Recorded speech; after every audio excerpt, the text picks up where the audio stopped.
కూడా ఐడిపిఎల్ వచ్చింది. ఐడిపిఎల్ యొక్క పుణ్యమా అని దాంట్లో నుంచి కొంతమంది నేర్చుకొని బయటకు వచ్చి డాక్టర్ అంజిరెడ్డి కూడా ఐడిపిఎల్ ఎంప్లాయ్ బయటకు వచ్చి వాళ్ళు స్వయంగా పెట్టి చాలా విస్తరించారు. చాలా అంటే చాలా విస్తరించారు.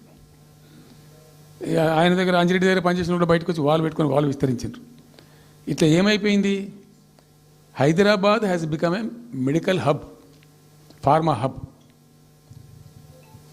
ఒక ఆయన వచ్చి నాకు డబ్బులు బాగున్నాయి కాబట్టి నేను 10,000 కోట్లు పెట్టి పరిశ్రమ పెడతాను నడవది, ఎడబడతా అంటే పెడతా అంటే దానికి ఎక్కువ కావాలి. అంటే ఆ ఎంప్లాయీస్, ఆ టెక్నీషియన్స్, ఆ కథ కార్ఖానా ఎక్కడైతే ఉంటుందో అక్కడ సక్సెస్ అవుతుంది. అట్లా ఏమైంది, ఫార్మా యొక్క ఎక్కువ బిల్డ్ అయింది హైదరాబాద్లో. ఫార్మా యొక్క ఎక్కువ బిల్డ్ అయిన ద్వారా చాలా ఇబ్బడి ముగ్గడిగా కంపెనీలు వచ్చినాయి ఇక్కడ. అసలు 1/3 వరల్డ్కు మన జినోమ్ వ్యాలీ నుంచే వ్యాక్సిన్ సప్లై అవుతుంది. ఇలా 1/3 of the world Hyderabad genome valley నుంచే వ్యాక్సిన్ సప్లై అవుతుంది. అట్లా ఎప్పుడో ఉన్న బయాలజికల్ ఈవెంట్స్ ఆ రాజుగారు స్థాపించారు ఆ కాలం 104 సంవత్సరాల క్రితం నిజాం పీరియడ్లో. అట్లాంటి కంపెనీలు వస్తూ వస్తూ వస్తూ వస్తూ వస్తూ Hyderabad has become a best destination for pharma. అయితే ఏమవుతుంది, ఆ రసాయనిక వ్యర్థాలు ఏవైతే ఉంటాయో అవి కొద్ది కారకాలు ఉంటాయి, ఇబ్బందులు కలిగిస్తాయి. మన హుస్సేన్ సాగరే కాలుష్యమయమైపోయి గబ్బు వాసన వచ్చే పరిస్థితి ఉండేది, మనం అందరం కూడా చూసినాం. సో దీని నుంచి హైదరాబాద్ బయటపడాలి. ఫార్మా వదులుకుందామా వదులుకోవద్దు, మరి ఏం చేయాలా? ఒక 4 టీములు తింపినండి నేను ప్రపంచవ్యాప్తంగా. ఐఏఎస్ అధికారుల బృందాలు, శాంతికుమార్ గారు అని చెప్పి ఆమె చీఫ్ సెక్రటరీ కూడా రిటైర్ అయింది. ఆమె అప్పుడు హెల్త్ సెక్రటరీగా ఉండే కొంతకాలం. ఆమె నాయకత్వంలో పంపించాం, చాలా దేశాలకు పంపినాం.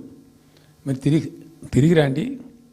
ఇప్పుడు ఏమైంది, మందులు లేని ప్రపంచాన్ని ఊహించలేం, మందులు కావాల్సిందే. మందులు తయారు చేసే సందర్భంలో తప్పకుండా కొంత వేస్టేజ్ ఉంటుంది. ఆ వేస్టేజ్ని ఎట్లా మేనేజ్ చేయాలి అని తెలివి కావాలి. సింపుల్ ఎగ్జాంపుల్ చెప్పండి, మన ఇంట్లో కిచెన్లో కూడా డైలీ వేస్ట్ ఉంటుంది, కానీ చాలా నీట్గా పెట్టుకుంటాం మనం దాన్ని. ఆ వేస్ట్ని డిస్పోజ్ చేస్తాం, కిచెన్లోనే ఉంచితే చచ్చిపోతాం కాబట్టి ఆ భయానికి క్లీన్ పెట్టుకుంటాం, మన ఓన్ కిచెన్ కాబట్టి. ఎగ్జాక్ట్లీ ఎట్లయితే కిచెన్ క్లీన్ పెడతారో వాటిని కూడా క్లీన్ పెట్టాలి. అది ఒక ఫార్మా కంపెనీ ముందు నుంచి మనం పోతున్నాం అనుకోండి, మన దగ్గర అయితే వాసన వస్తుంది, మనకు తెలుస్తుంది ఇదేదో మెడిసిన్ తయారు చేసే కంపెనీ అని. వేరే దేశాలలో అట్లా లేదు, యూరోప్లో లేదు, యూఎస్లో లేదు, చాలా దేశాల్లో లేదు, చైనాలో లేదు, అసలు గొట్టం నుంచి పొగరాదు. సో మనం ఆ మాత్రం టెక్నాలజీ మనం పెట్టుకోలేమా, పెద్ద ఇష్యూ అని చెప్పి ఐఏఎస్ అధికారుల బృందాలను తింపిన నేను అనేక దేశాలకు తింపి పంపించి, హైదరాబాద్లో ఫార్మా ఉంది కాబట్టి హైదరాబాద్ యొక్క లార్జర్ ఇంట్రెస్ట్లో ఫ్యూచర్ దృష్ట్యా ఫార్మాను కాపాడుకోవాలి, ఆ ఎక్కువ పోనీయద్దు, ప్లస్ ఈ కాలుష్య భారం నుంచి ప్రజలను రక్షించుకోవాలి. ఎట్లా అంటే జెడ్ఎల్బీ అని వచ్చింది, జీరో లిక్విడ్ బేస్ అని. ఆ డిశ్చార్జ్ ఏదైతుంటుందో దాన్ని మొత్తం జీరో లిక్విడ్ చేస్తారు, ఇంకా కాలుష్యం కాదు, ఏం చెడిపోదు, వీళ్ళకి ఇబ్బంది ఉండదు. అది ఇంటర్నేషనల్ లెవెల్లో సక్సెస్ఫుల్గా ఉంది, సక్సెస్ఫుల్గా జరుగుతుంది. ఇప్పుడు అమెరికాలో ఉన్నాయి చాలా కంపెనీలు, యూరోప్లో ఉన్నాయి, ఇంకా చాలా చోట్ల ఉన్నాయి. అవసరం, ప్రతి దేశానికి అవసరమే. అయితే మనం ఆ సిస్టమ్ పెట్టుకోవచ్చు కదా అని చెప్పి ఒక ఫార్మా యూనివర్సిటీ కూడా పెడదాం దాంట్లో అని చెప్పి ఫార్మా ఇండస్ట్రీ తెచ్చినాం.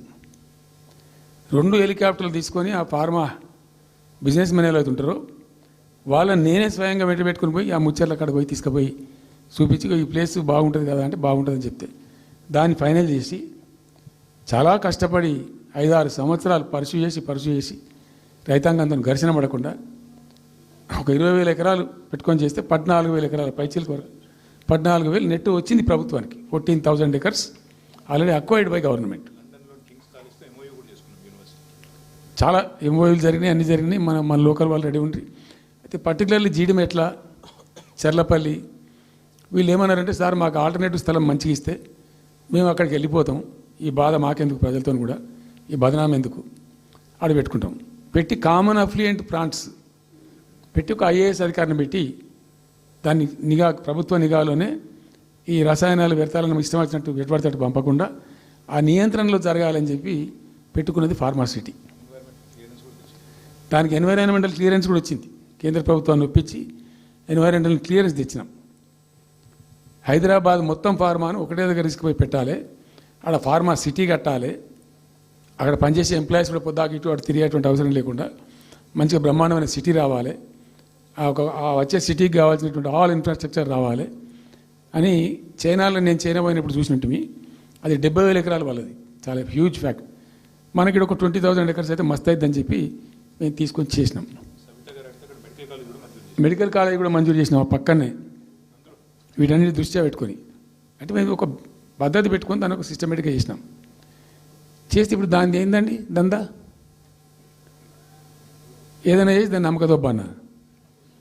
ఏం జరుగుతుంది రాష్ట్రంలో? ఫ్యూచర్ సిటీ, తొక్క సిటీ, ఎవరికి కావాలి నీ ఫ్యూచర్ సిటీ? నాకు అర్థం కాదు. నువ్వు పెంచినావు హైదరాబాద్ను, ఎవరు చేసిన హైదరాబాద్ సిటీ? ఇంత వైబ్రాంట్ సిటీ ఎక్కడికి వచ్చింది? ఓ 400 సంవత్సరాల చరిత్రతోని దీనికంతా ఒకటి ఒకటి ఒకటి ఒకటి బ్రోధి జరిగి ఆటోమేటిక్గా పెద్ద సిటీ అయింది. అట్లా అన్ని కావు, అందరికి కావు. ఎన్ని రాష్ట్రాలకు ఉన్నాయండి? బెంగాల్ కలకత్తా ఉంది, మహారాష్ట్రకి ముంబై ఉంది, మనకు హైదరాబాద్ ఉంది, కర్ణాటకకు బెంగళూరు ఉంది, తమిళనాడుకు మద్రాసు ఉంది, ఢిల్లీ ఆఫ్ కోర్స్ ఢిల్లీ. వేరే రాష్ట్రాలకు లేవు కదా, 28 రాష్ట్రాలకు ఉండయి. సో ఇంత మహానగరం నిర్మితమైంది. ఈ నగరం యొక్క భవిష్యత్తును దృష్టిలో పెట్టుకొని పెట్టిందే ఫార్మా సిటీ. ఈ సిటీ మొత్తం గబ్బులు వేసిపోవాలి ఇక్కడ దాంతో.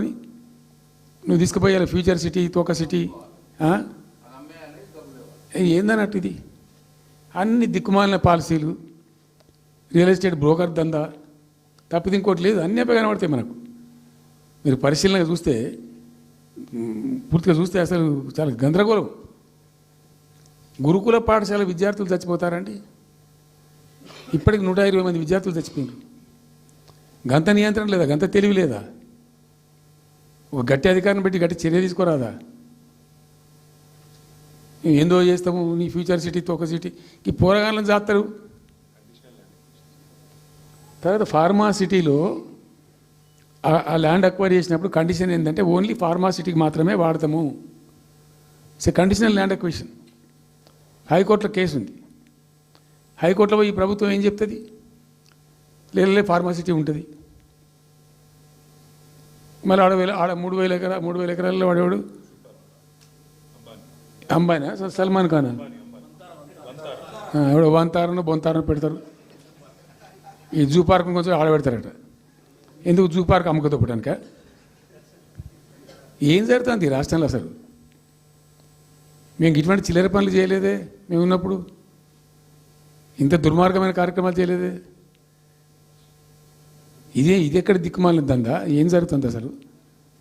ఏం చేయదలుచుకున్నారు ఈ రాష్ట్రాన్ని? ఇదేం పోతున్నా. సో ఇట్లా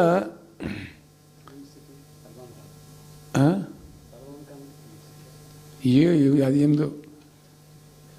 నేను ఒక్కటే మాట్లాడుతున్నానండి. బిజినెస్ మీట్ పెడతాం, ఎంఓయూలు చేసుకుంటాం. ఏ ప్రభుత్వం చేయాల్సిందే. అడ్డగోలు జమాబంది దానికి లెక్కలేని కథ అంటే ఏందన్నట్టు. ఒక హైప్ క్రియేట్ చేసుడు, దీనికి ఆచుడు, దీనికి గురువు చంద్రబాబు నాయుడు. ఇప్పుడు చంద్రబాబు నాయుడు చెప్పిన లెక్కల బిజినెస్ వచ్చేది ఉంటే, ఎంఓయూలు సక్సెస్ అయ్యేది ఉంటే, ఆంధ్రప్రదేశ్లో ఈపాటికి 20 లక్షల కోట్లు వచ్చి ఉండాలి. ఆయన ఫస్ట్ టైం అలా సీఎం ఉన్నప్పుడు ఆ ఊళ్ళో పెట్టే కదా, వైజాగ్లో, అమరావతిలో కదా, వైజాగ్లో పెట్టిండు. వైజాగ్లో ఎవరు వెళ్ళి ఎంఓయూలు చేసిన వాళ్ళంటే మాట మనసులో చెప్పిండ్రు. ఆ స్టార్ హోటల్లో బయట మంట మనుషులు, వాడు ఎవడ సప్లై చేసేటోళ్ళు, వాడు వచ్చి కూర్చోపోయి సంతకం పెట్టే పెట్టిండు వాడు పాపం. అవునా అండి, పాపులర్ అయింది అది. ఇప్పుడు మరి ఎక్కడ ఆ పెట్టుబడులన్నీ ఎక్కడ చెప్పండి? ఆఖరికి 10,000 కోట్లు అన్న రావాలి. 15 లక్షల కోట్లు, 6 లక్షల కోట్లు, 8 లక్షల కోట్లు.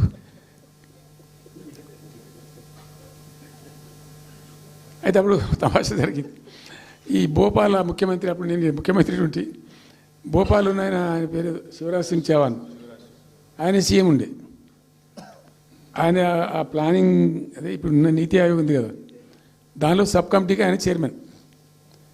నేను భోపాల్లో పెడతా బాయ్ సాబ్ జర వచ్చిపోను ఖచ్చితంగా భూగా బతిమాలితే ఫోన్ల మీద ఫోన్లు చేస్తే ఏం భోపాలు లేవా మీరు చూసుకొని అంటే లేదు సార్ నువ్వు తప్పకుండా రావాలంటే సరే అని పోయినండి. అయితే ఆడొక ఇండస్ట్రీ మినిస్టర్ ఉంది, వాళ్ళ గవర్నమెంట్కి ఉంటారు కదా మధ్యప్రదేశ్కు. ఆమె వచ్చి నీ కొడుకు వచ్చి బాగా ఆగమాగం చేస్తానని మమ్మల్ని అంటే ఎందుకు చేస్తాడమంటే ఆయన అదొకటితోటి మాట్లాడి ఎక్కువ చేసుకుంటుండు బాగా అంటే నువ్వు కూడా అన్నాడు గట్టిగా చెయ్యి. ఆమె వసుంధర రాజే చెల్లెలు, ఆమె పేరు యశోధర రాజేనా ఏదో అన్నది. అంటే నేను అంతకుముందు ఒక కొద్ది రోజుల ముందే నేను భోపాల్ పోవడానికి ఒక దాదాపు 2-3 months బిఫోరే మోడీ గారు వచ్చిండు. అక్కడ వచ్చి 14 లక్షల కోట్లకు ఏం మూవీ చేసి పడేసింది ఇది మధ్యప్రదేశ్ గవర్నమెంట్.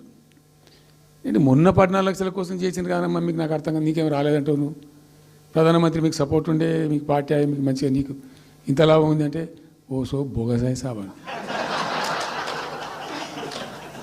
ఆమె నాతో ప్రామిస్ చెప్తాను. నేనేమో షాక్డ్, అది వచ్చేదా పోయేదా సార్ అంత వాటిగా గ్యాసు